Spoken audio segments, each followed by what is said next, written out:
From the warmth of our grandmother's voice to the comfort of her sleeping mat, here is where the restless night ends.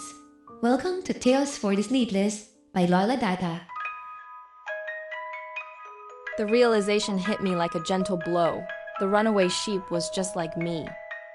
I was 7 years old, staring at the attic ceiling at 3 a.m., terrified that if I closed my eyes, the swirling colors of grief would swallow me whole. The silence was far too quiet, and the darkness felt heavy in the small attic room. Every night was a battlefield for a little girl with too many unspoken thoughts. And I had only a couple of hours left before the sun would rise, leaving me exhausted for another day of hiding my pain. The house would sleep, but my mind would race.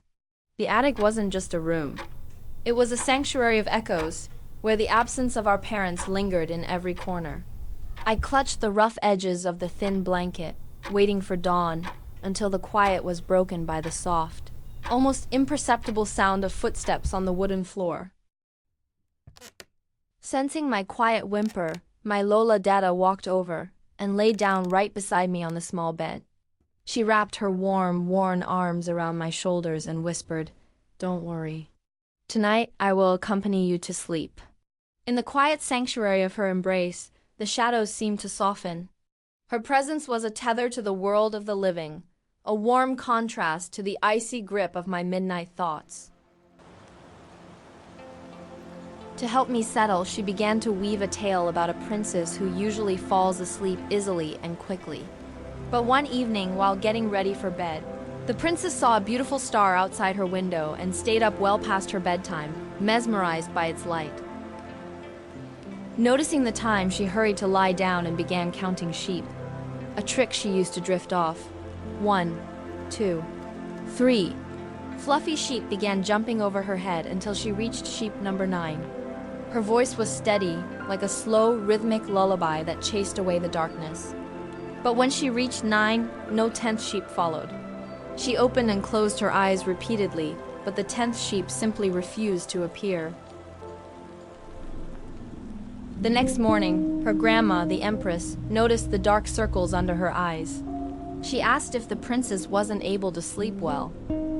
The princess told her what happened to the 10th sheep, how it simply wouldn't come. The Empress grandma smiled and said with doting eyes, "Don't worry, my dear. Tonight, let us go and find the missing sheep number 10 together." In the magic of Lola Dada's voice, the princess and the empress set off together to find the missing 10.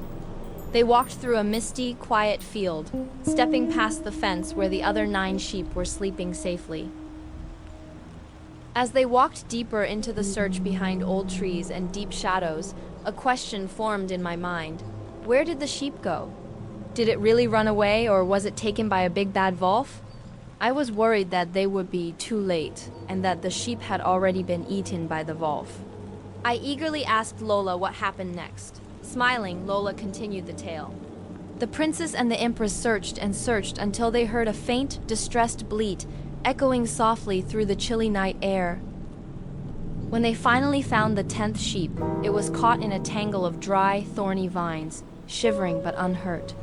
It was a quiet reminder that wandering off into the dark alone only leads to being trapped by one's own racing thoughts and fears.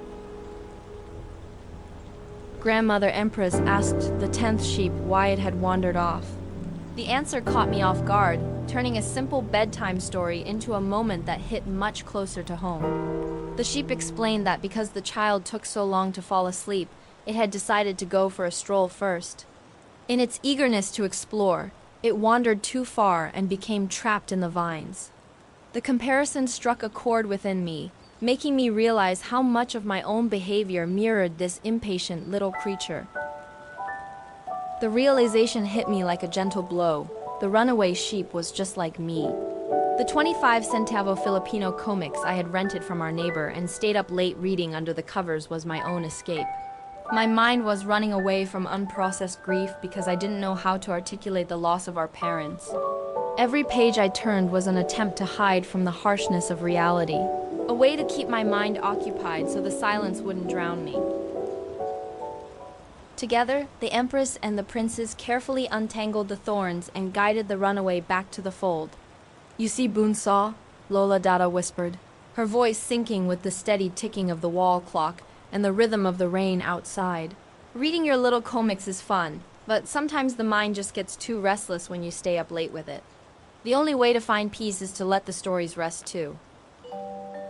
And just like that, as her gentle voice filled the quiet attic, the swirling colors faded, replaced by the warmth of her presence. The tale became my sanctuary. A place where everyday thoughts were wrapped in magic, and where a little girl could finally let go and rest. "Sleep now, Boonsaw," Lola said, kissing my forehead. "10 is safe. And so are you." This is the tale of the missing 10. May this story offer you the same comfort it gave Bunso. See you on our next tale.